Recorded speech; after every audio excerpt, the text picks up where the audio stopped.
livros novos não podem promover a discriminação. Por quê? Porque a lei proíbe. Porque a lei proíbe. Mas tem que ser igual, né? A nossa justiça, infelizmente, ela pode até acertar na sua definição, na sua fundamentação. Mas como ela não é isonômica, ela deixa de ser justa. As nossas decisões deixam de ser justas.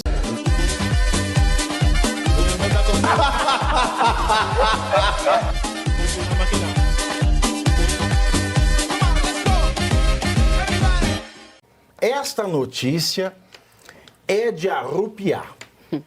O ministro Flávio Dino, do Supremo Tribunal Federal, STF, determinou a retirada de circulação de 4 obras jurídicas com conteúdo considerado homofóbico, preconceituoso e discriminatório.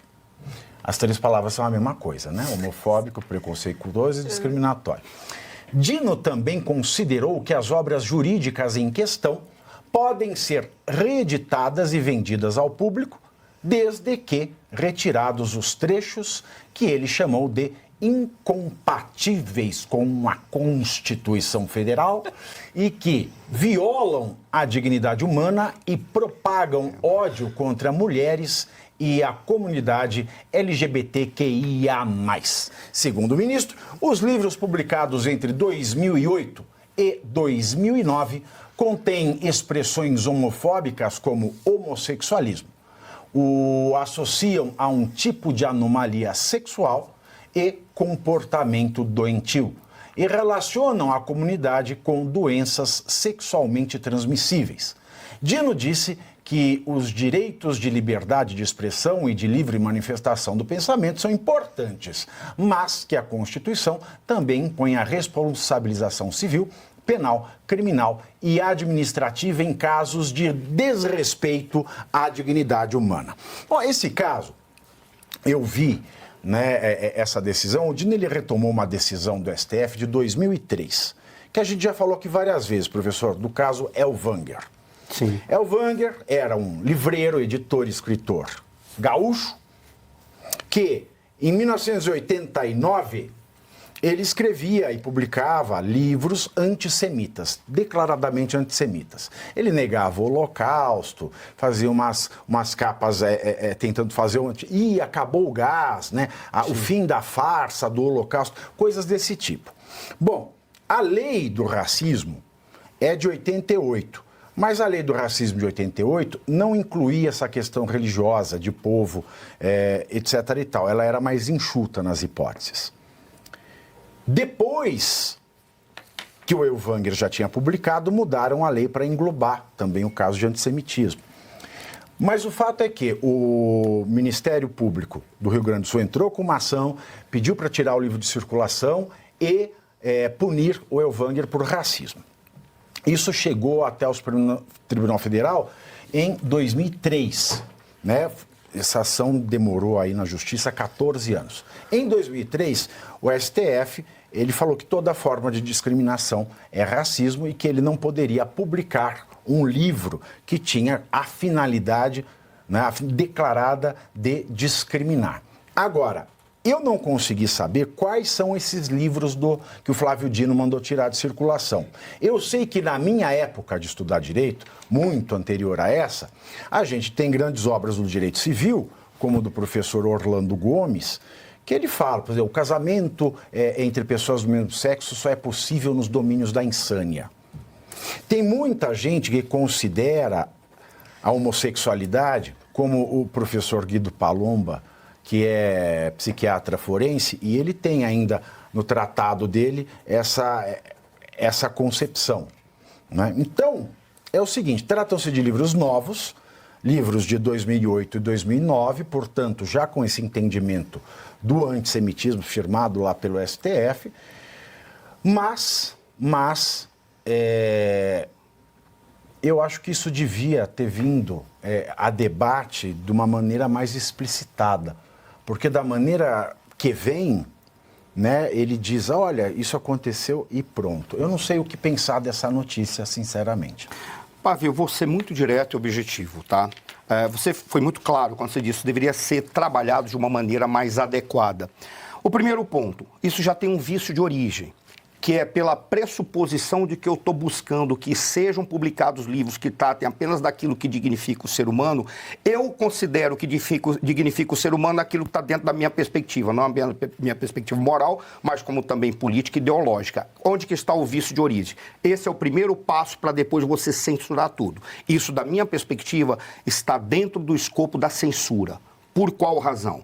Eu não posso retirar da perspectiva do leitor e daquele que vai fazer a pesquisa que observe, por exemplo, momentos históricos e percepções de determinados indivíduos, até mesmo, no máximo, no mínimo, melhor dizendo, para eu poder identificar aqueles que eu quero sentados à mesa comigo. Descobri os livros. Tá? Vou trazer aqui. Um se chama Curso Avançado de Biodireito, outro, Teoria e Prática do Direito Penal, terceiro, Curso Avançado de Direito do Consumidor, e, por fim, Manual de Prática Trabalhista.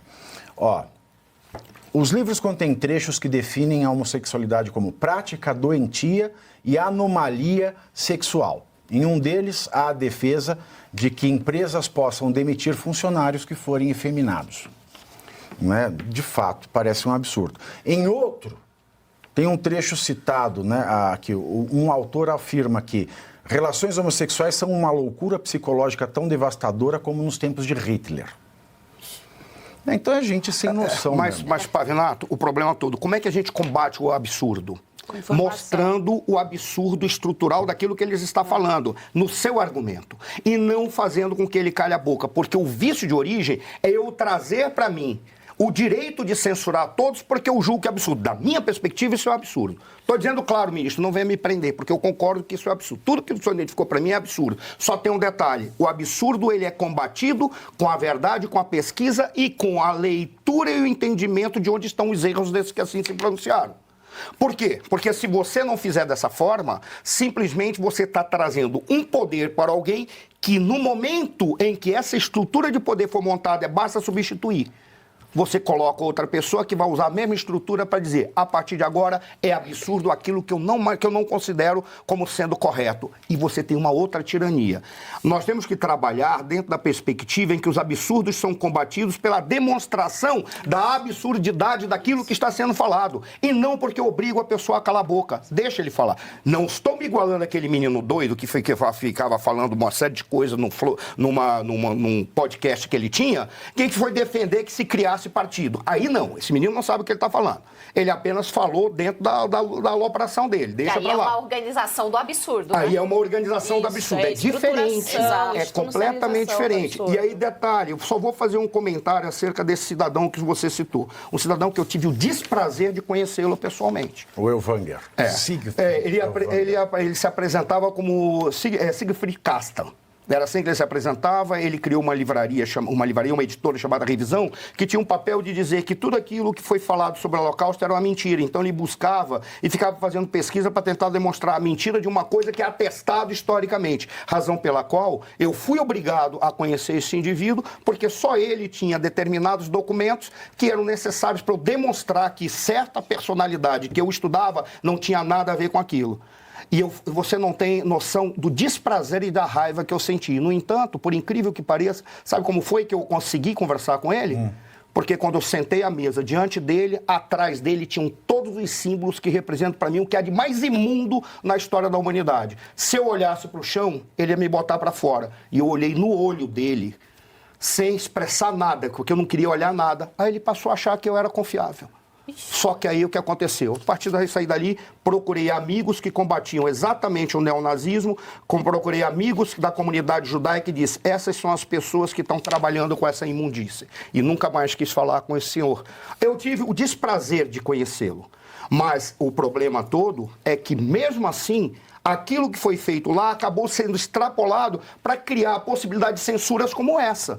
Isso tem que ficar circunscrito ao que era aquele elemento, o que era aquele senhor. Era um nazista, razão pela qual ele tinha que ser afastado, sim. Exato, porque a Xuxa, ela já veio à tona no ano passado, né, falando, no ano passado, retrasado, eu não sei, entre uma comida de alface direto do pé, né, e outra, ela falou, nós temos que editar a Bíblia, tem passagens muito violentas.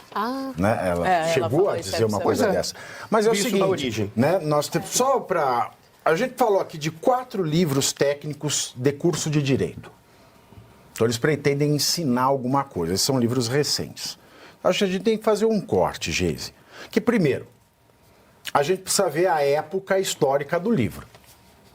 Os livros que eu estudei de direito civil, por exemplo, o Orlando Gomes, falar que é do domínio da insânia pensar em um casamento entre dois homens.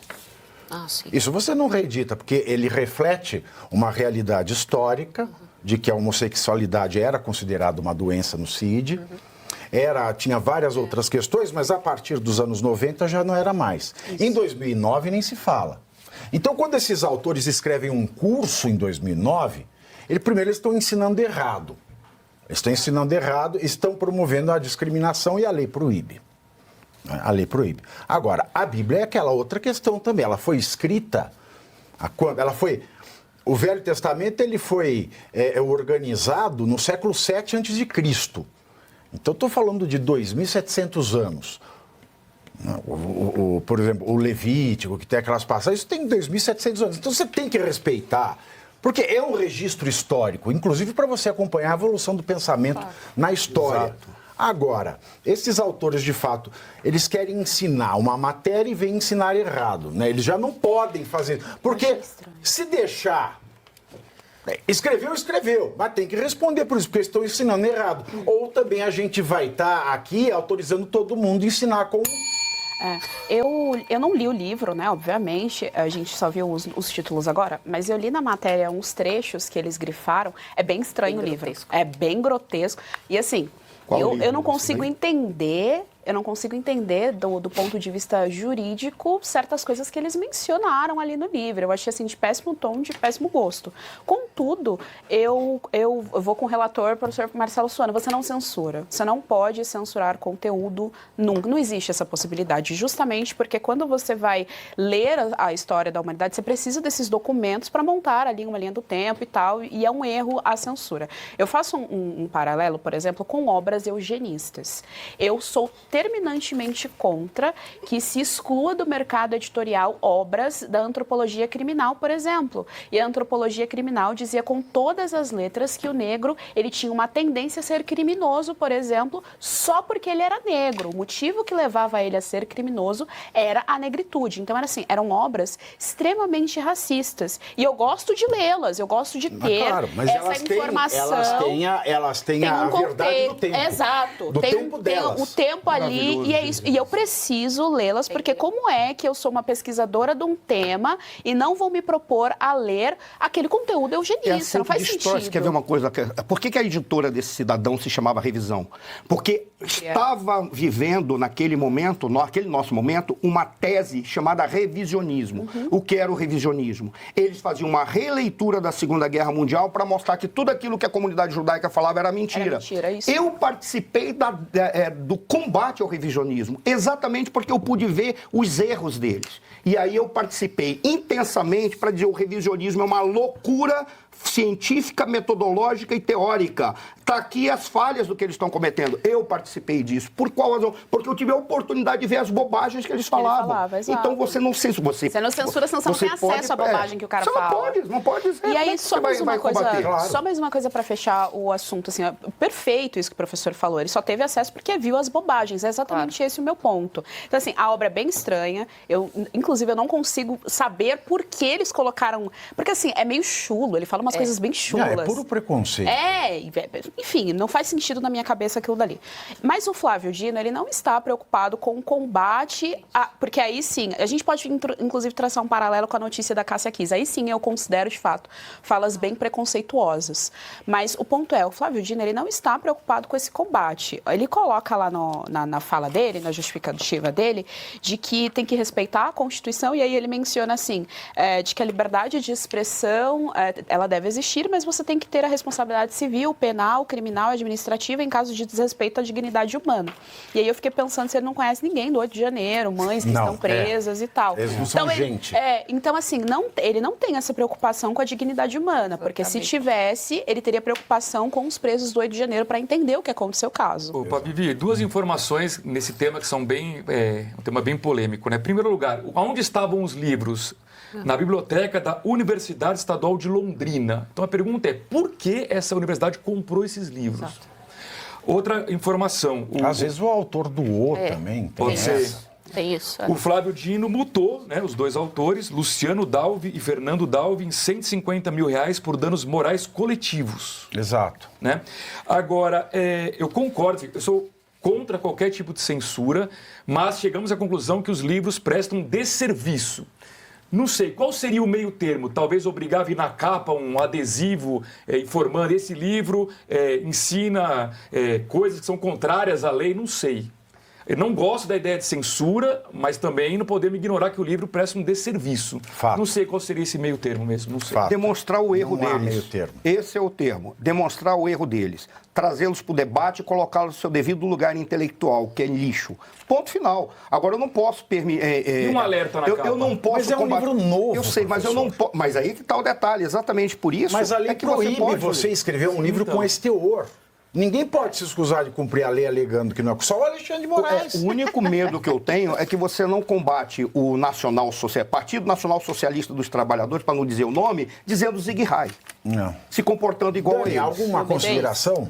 Pavinato, você disse que são livros técnicos, é São isso? livros de direito. São manuais de direito. Agora, isso quer dizer que veio de uma editora que, teoricamente, também é técnica da área, Exato. né? Ou seja, passou ali por um Não, processo passou de a editora, revisão. É que as editoras devem vender. Assim, você quer publicar por mim? Deve Pague ser 10 aquelas que mil estão reais, né? pressionando o Congresso para Não sei. o desconto. Mas olha só, é um conjunto de absurdo, porque se é um livro técnico, normalmente eles passam por um processo de revisão, normalmente de editoras que são focadas em direito. Não é? Eu, assim, não tenho como dar o meu parecer, já que eu não li qual era o contexto ali, se era o contexto para ele dizer um absurdo, não é? E após esse absurdo, realmente trazer a legislação brasileira, que é uma possibilidade, mas eu não posso afirmar isso para vocês, porque eu não li, infelizmente, o teor inteiro para poder dar o meu parecer. Mas fica aqui o benefício também da dúvida, não é? Porque eu realmente hoje, como a Geise estava falando, não vejo que nós aqui no Brasil estamos realmente com uma estrutura institucional que efetivamente defenda os direitos humanos, que efetivamente defenda, não é, a população e busque realizar julgamentos imparciais adequados de acordo com a nossa legislação. Portanto, neste momento, eu dou mais o benefício da dúvida ao conteúdo que está ali, que pode ter sido descontextualizado, não é, do que ver hoje o que as nossas instituições estão fazendo, que efetivamente, dia após dia, vem sim infringindo os direitos humanos. E pessoal, toma cuidado, né? O professor, nenhum livro pode ser censurado, porque vocês falam isso agora, mas se vir algum maluco escrever aí que ser cristão é um comportamento doentio, segundo teorias da psiquiatria. Pois é, vocês isso vão daí. querer As ver. pessoas vão ficar Hoje ofendidas, em não dia, vão? Pois já é. É por isso que você Pois tem, é, por tem isso que que tomar você tem cuidado. que contextualizar. E já tem. Livros novos não podem promover a discriminação. Por quê? Porque a lei proíbe. Porque a lei proíbe. Mas tem que ser igual, né? A nossa justiça, infelizmente, ela pode até acertar na sua definição, na sua fundamentação. Mas como ela não é isonômica, ela deixa de ser justa. As nossas decisões deixam de ser justas. Então, primeiro C, você curte, que é o preço deste programa. Quanto vale o ingresso para ver este palhaço neste picadeiro bonito? Vale uma curtida. Vale o seu like, o seu joinha, o seu gostei. Então, a sua obrigação é curtir.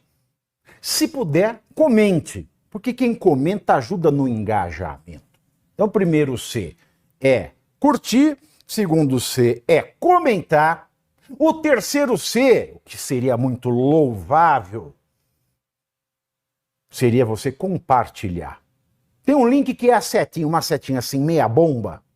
Sabe aquela, a setinha da pipa do vovô que se esforça? Você vai lá, copia o link, cola no seu Orkut, no seu Facebook, no WhatsApp, no Telegram, manda sinal de fumaça, pombo correio, não é pombo correio do banheiro, é o pombo correio que leva as mensagens, você passa para todo mundo que você gosta, para quem você não gosta, você também passa. Então, ó, curtiu, comentou, compartilhou e se puder, se quiser, se o seu bolso comportar e se seu coração assim permitir, contribua com este programa que vai substituir o Jornal Nacional. Olha que pretensão maravilhosa, hein?